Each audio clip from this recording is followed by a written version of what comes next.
ಮಾಡ್ತಾ ಇದ್ದಾರೆ. ಆಲ್ರೆಡಿ ಹಾ. ಇದೆ ಮತ್ತಿಗೂಡಲ್ಲಿ. ಹಾಗೆ ದುಬಾರೆಯಲ್ಲಿ ಇನ್ನೊಂದು ಕ್ರಾಲ್ ಮಾಡ್ತಾ ಇದ್ರು ಇವಾಗ ಹೋದ ವಾರ ಹೋದಾಗ. ಹಾ. ಈಗ ಹೊಸ ಆನೆ ತಂದು ಅದ್ರಲ್ಲೇನಾದ್ರು ಹಾಕ್ಬೋದಾ ಸರ್? ಹಾಕೋ ಚಾನ್ಸ್ ಇದೆ. ಇಲ್ಲ ಅಂದ್ರೆ ಈ ಆನೆಗಳನ್ನ ಎಲ್ಲ ತಗೊಂಡೋಗಿ ಬಿಡ್ತಾರೆ, ಮತ್ತೆ ವಾಪಸ್ ಬರೋ ಚಾನ್ಸು ಇದೆ. ಹ್ಮ್. ಈಗ ಬಳ್ಳೇಲೊಂದು ಕ್ರಾಲ್ ಮಾಡಬೇಕು ಅಂತ ಡಿಸೈಡ್ ಮಾಡಿದ್ದಾರೆ. ಹಾಗೆ ಬೂದಿ ಪಡ್ಗಲ್ಲಿ ಆನೆಗಳನ್ನ ಕಳಿಸ್ಬೇಕು ಅಂತಿದ್ದಾರೆ. ಇದು ದುಬಾರೆಯಿಂದಾನು ಒಂದು 4 ಆನೆ. ಹಾಗೆ ನಾನು ಬೂದಿ ಪಡಗ ಹೋಗಿದ್ದೆ. ಅಲ್ಲಿ ನಮ್ಮ ಗಜೇಂದ್ರ ಆನೆನ ಬೂದಿ ಪಡಗ ಉಂಟಲ್ಲ, ಅದು ಹಿಂದೆ ವೀರಪ್ಪನ ಹಿಡಿದು ಅಲ್ಲಿ ಒಂದು ರೂಮೊಳಗೆ ಅಂದರೆ ಅರೆಸ್ಟ್ ಮಾಡಿ ಒಂದು ರೂಮಲ್ಲಿ ಕೂಡಿ ಹಾಕಿದಾಗ ಅಲ್ಲಿಂದ ತಪ್ಪಿಸ್ಕೊಂಡು ಹೋಗಿದ್ದ ಪ್ಲೇಸ್ ಅದು. ನಾನು ಅಲ್ಲಿ ಹೋಗಿದ್ದೆ. ಓಕೆ. ಅಲ್ಲಿ ಸದ್ಯಕ್ಕೆ ಗಜೇಂದ್ರ ಇದ್ದಾನೆ. ಹಾಂ ಸರ್. ಗಜೇಂದ್ರ ರಿಟೈರ್ಡ್ ಆಗಿದ್ದಾನೆ. ಇನ್ನು ಅಲ್ಲಿಗೆ ಒಂದು ಸ್ವಲ್ಪ ತಗೊಂಡೋಗಿ ಆನೆ ಹಾಕ್ತೀವಿ ಅಂತಿದ್ದಾರೆ. ದುಬಾರೆಯಿಂದ 4 ಆನೆ ಹೋಗ್ಬೋದು ಅಂತ ನ್ಯೂಸ್ ಇದೆ. ಆಮೇಲೆ ದುಬಾರೆಯಿಂದ 4, ಆಮೇಲೆ ಇನ್ನೊಂದು ಬಳ್ಳೆಗೆ 2 ಆನೆ ಹೋಗ್ಬೋದು ಅಂತ ನ್ಯೂಸ್ ಇದೆ. ಅದ್ರ ಬಗ್ಗೆ ಏನು ಹೇಳ್ತೀರಾ ಸರ್? ಏನು ಹೋದ್ರು ಅಲ್ಲಿ ಸರಿಯಾದ ವ್ಯವಸ್ಥೆ, ಆನೆಗಳಿಗೆ ವ್ಯವಸ್ಥೆಗಳಿರ್ಬೇಕು, ಫುಡ್ಡಿನ ವ್ಯವಸ್ಥೆ ಆಗಬೇಕು. ಆಮೇಲೆ ಹೊಸದಾಗೆ ಅಲ್ಲಿ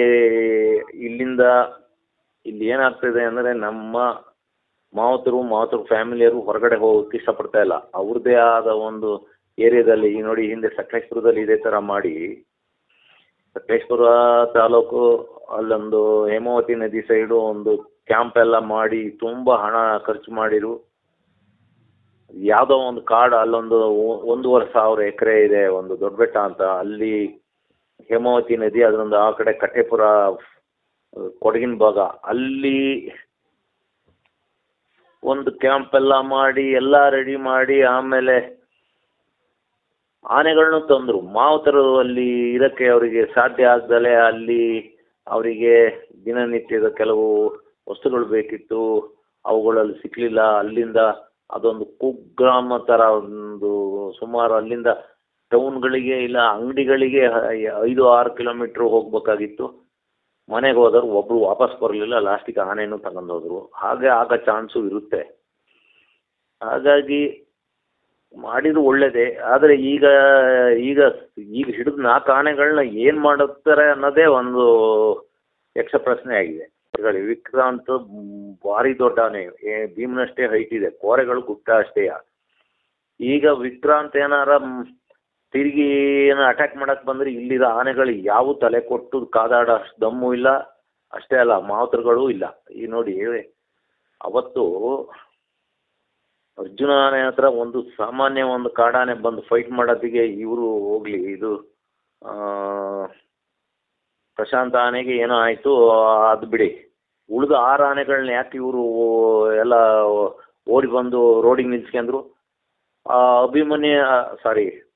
ಅರ್ಜುನ್ ಜೊತೆನೇ ನಿಲ್ಸ್ಕೊಂಡಿದ್ರೆ ಈ 6 ಆನೆಗಳನ್ನ, ಆ ಆನೆ ಬರ್ತಿತ್ತ ಫೈಟಿಗೆ? ಅವತ್ತು ನಾವು ಅರ್ಜುನನ್ನು ಉಳಿಸ್ಕೋಬೋದಿತ್ತು. ನಮ್ಮ ಮಾವತರುಗಳು ಎಲ್ಲ ಆನೆಗಳನ್ನು ಕರ್ಕೊಂಡು ಓಡಿ ಬಂದರು. ಅರ್ಜುನ ಇನ್ನೂ ಸತ್ತೋಗಿರಲೇ ಇಲ್ಲ, ಇನ್ನೂ ಫೈಟಿಂಗ್ ನಡೀತಲೇ ಇತ್ತು. ಅರ್ಜುನ ಕೂಗಾಡ್ತಾ ಇತ್ತು, ಮಾವತ ಎಲ್ಲ ಬಂದು ಓಡಿ ಬಂದಾಗಿತ್ತು. ಅವಾಗ ಇವು 6 ಆನೆ ತಗೊಂಡು ಹೋಗ್ಬೋದಿತ್ತಲ್ಲ. ಈಗ ಸರಿ, ಈಗಲೂ ಅಷ್ಟೇ, ಈಗಲೂ ಹಾಗೆ ಆದರೆ ಯಾರು ಇದು ಮಾಡೋರು? ಅದಕ್ಕೆ ಅಭಿಮನ್ಯು ಬೇಕು. ಈಗ ವಸಂತ ಬೇಕು. ಆನೆಗೆ ಏನೇ ದಮ್ಮಿದ್ರು ಆನೆ ಮೇಲೆ ಕೂತಿರೋ ಮಾವತರುಗಳಿಗೆ ದಮ್ ಇರ್ಬೇಕಲ್ಲ, ಅದು ವಸಂತಕ್ಕೆ ಮಾತ್ರ ಇರೋದು. ಅದು ಬೇರೆ ಇಲ್ಲಿ ಯಾರಿಗೂ ಆಗಲ್ಲ. ಇವರಿಗೆ ಸಕಲೇಶ್ಪುರದ ಆನೆಗಳು ಬೇರೆ ಆನೆಗಳಂಗಲ್ಲ. ಸಕಲೇಶ್ಪುರದ ಆನೆಗಳು ಅವು ವರ್ಷದಲ್ಲಿ ಒಂದು 3 ತಿಂಗಳು 4 ತಿಂಗಳು ಜೋಳ ಮತ್ತೆ ಭತ್ತ ಎಲ್ಲ ತಿಂದು ಕೊಬ್ಬಿ ಹೋಗಿದ್ದಾವೆ. ಬೇರೆ ಎಲ್ಲೋ ಸೋಮರಪೇಟೆ ಕಡೆ ಯಾವ್ದೋ ಕಾಡಲ್ಲಿ ಹಿಡ್ದಂಗಲ್ಲ ಇಲ್ಲಿ ಹಿಡಿಯೋದು.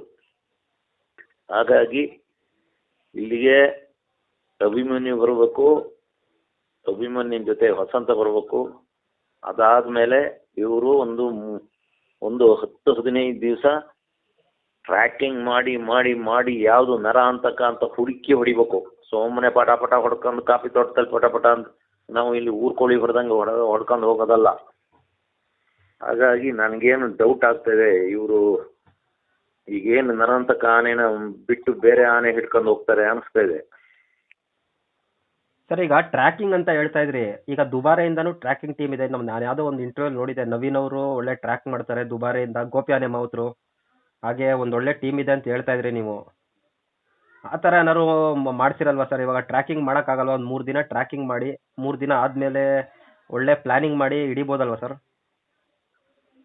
ಗೋಪಿ ಆನೆ ಮಾವುತ ಸುನಿಲ್ ಅಲ್ಲ? ನವೀನ್ ನವೀನ್ ನವೀನ್ ನವೀನ್ ನವೀನ್ ಹಾಂ.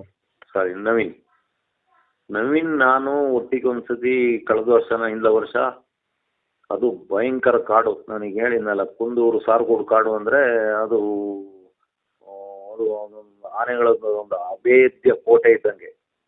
ಅದರಲ್ಲಿ ಆ ಕಾಡಲ್ಲಿ ನಾವು ಒಂದ್ಸತಿ ಒಂದು ಆನೆನ ನಡ್ಕಂದೇ ಹೋಗಿ 1 ಕಿಲೋಮೀಟರ್ಗಿಂತ ಜಾಸ್ತಿ ನಡ್ಕೊಂಡು ಹೋಗಿ ಅದ್ರ ಮಧ್ಯದಲ್ಲಿ ಏನಾಯಿತು, ಆನೆಗೂ ಹುಲಿಗೂ ಒಂದ್ಸತಿ ಮುಖಾಮುಖಿಯಾಗಿ ಆ ಆನೆ ಒಂದು ಸ್ವಲ್ಪ ಮರನೆಲ್ಲ ಹುಲಿ ಮೇಲೆ ದುಟ್ಟು, ಹುಲಿ ಅಬ್ಬರಿಸ್ತು. ಆಮೇಲೆ ಲಾಸ್ಟಿಗೆ ನಾವು ಹೋದ ಕೂಡಲೇ ಮನುಷ್ಯರು ಬಂದರು ಅಂದ ಕೂಡಲೇ ಅದು ಅಲ್ಲಿಂದ ಓಡೋಯ್ತು. ಅದೊಂದು ಜಿಂಕೆ ತಿಂತಾಯಿತ್ತು. ಆಮೇಲೆ ಅಲ್ಲಿಂದ ಮುಂದೆ ಹೋದಾಗ ಈ ನಮ್ಮ ನವೀನ್ ಇದಾನಲ್ಲ, ಹಾಂ ಸರ್. ನವೀನ್ ಕೈಯಲ್ಲೇ ರೈಫಲ್ ಇತ್ತು. ಆನೆ ಒಂದು ಕಡೆ ಸುಮ್ಮನೆ ನಿಂತಿತ್ತು. ಹೇಗೆ ನಾನು ಜೊತೆನೇ ಇದ್ದೆ. ಹೇಗೆ ಹೋದ ಅಂದರೆ, ಅದು ಕಾಡ ಒಳಗೆ ನಡೆಯೋದು ಅಷ್ಟು ಸುಲಭ ಅಲ್ಲ. ಅದು ಕಾಡಲ್ಲಿ ಹುಟ್ಟಿದ, ಇಲ್ಲ ಕಾಡಿನ ಭಾರಿ ದೀರ್ಘ ಅನುಭವ ಇದ್ದವರು, ಇಲ್ಲ ಕಾಡಲ್ಲೇ ಹುಟ್ಟಿ ಬೆಳೆದವ್ರಿಗೆ ಮಾತ್ರ ಆ ಕಡ್ಡಿ, ಒಣಗಿದ ಎಲೆಗಳು, ನಾವು ಅದಕ್ಕೆ ದರ್ಗು ಅಂತೀವಿ, ಅದ್ರ ಒಳಗೆ ಅದು ಬಿದಿರು ಕಾಡು ಬೇರೆ, ಅದ್ರ ಒಳಗೆ ನುಸ್ತು ಹೋಗೋದು ಅಷ್ಟು ಸುಲಭ ಅಲ್ಲ. ಒಂದು ಕಡ್ಡಿ ಮುರಿದಾಗ ಹೋಗಿ ಆನೆನ ಹೊಡೆದು ಬೀಳಿಸ್ತಾ ಇವನು ನವೀನ್. ಹಾಂ ಸರ್. ಅಂತರ್ನ ನಾವು ಇಲ್ಲಿ ಟ್ರ್ಯಾಕಿಂಗ್ ಬರ್ಬೇಕು. ಇಲ್ಲಿ ಯಾವನ ಎಲ್ಲೋ ಬೆಂಗಳೂರು ಇದ್ರೆ ಎಲ್ಲಿಂದಲೋ NRIಗಳು ಕೊಟ್ಟ ದುಡ್ಡು ತಗೊಂಡು ಇಲ್ಲಿ ಸುಮ್ಮನೆ ಅಲ್ಲಿ ಇಲ್ಲಿ ಕೇರಳದವರು, ಇಲ್ಲಿ ಕೆಲವರೆಲ್ಲ ಲೋಕಲರೆಲ್ಲ ಫಾರೆಸ್ಟರ್ಗಳ ಹತ್ರ ಭಾರಿ ಚಂದ ಆಗಿದ್ದಾರೆ. ಅವ್ರನ್ನ ಕಳಿಸಿರೆ ಅವ್ರಿಗೆ ಏನು ಗೊತ್ತು. ಅವತ್ತು ಅರ್ಜುನ ಇದ್ದ ಕಾಡಲ್ಲಿ ಬೇರೆ ಒಂದು 12-13 ಆನೆಗಳಿದ್ದು, ಅದರಲ್ಲಿ ಹೆಣ್ಣಾನೆಗಳಿದ್ದು, ಅದರಲ್ಲೂ ಆ ಹೆಣ್ಣಾನೆಗಳಲ್ಲಿ ಒಂದೆರಡು ಹೀಟಿಗೆ ಬಂದ ಆನೆಗಳಿದ್ದು. ಆ ಕಾಡೇನೇನು ಮದ ಬಂದಿತ್ತು, ಭೀಮಿಗೂ ಮದ ಬಂದಿತ್ತು. ಹಾಗಾಗಿ ಅಲ್ಲಿ ಬೇರೆ ಆನೆಗಳಿದಾವೆ, ಇಲ್ಲ ಹೋಗ್ಲಿ, ಎಲ್ಲಿ ಒಂದು ಗಂಡಾನೆ ಮದ ಬಂದಿದ್ದು ಗಂಡಾನೆ ಇದೆ ಅಂತ ಇವ್ರು ಯಾರು ಟ್ರ್ಯಾಕಿಂಗು ಮಾಡಲಿಲ್ಲ. ಒಳ್ಳೆ ಒಂದು ಟೀಮ್ ಇದೆ, ಅವರಿಗೆ ರೈಫಲ್ ಕೊಡೋದು ಒಳ್ಳೇದು. ಈ ಡಾಕ್ಟ್ರುಗಳು ಇವರೆಲ್ಲ ಡಾಕ್ಟ್ರುಗಳೇ ಅಷ್ಟೇ, ಡಾಕ್ಟ್ರುಗಳೇ ಶಾರ್ಪ್ ಶೂಟರ್ ಅಲ್ಲ. ಹಾಂ ಸರ್. ಇವರಿಗೆ ನಡ್ಕೊಂಡು ಹೋಗೋಕ್ಕಾಗಲ್ಲ. ಇವರಿಗೆ ಆನೆ ಬೇಕು, ಆ ಆನೆಗೆ ಇನ್ನೊಂದೆರಡು ಆನೆ ಬೇಕು, ಅದ್ರ ಜೊತೆಗೆ ಗನ್ ಬೇಕು.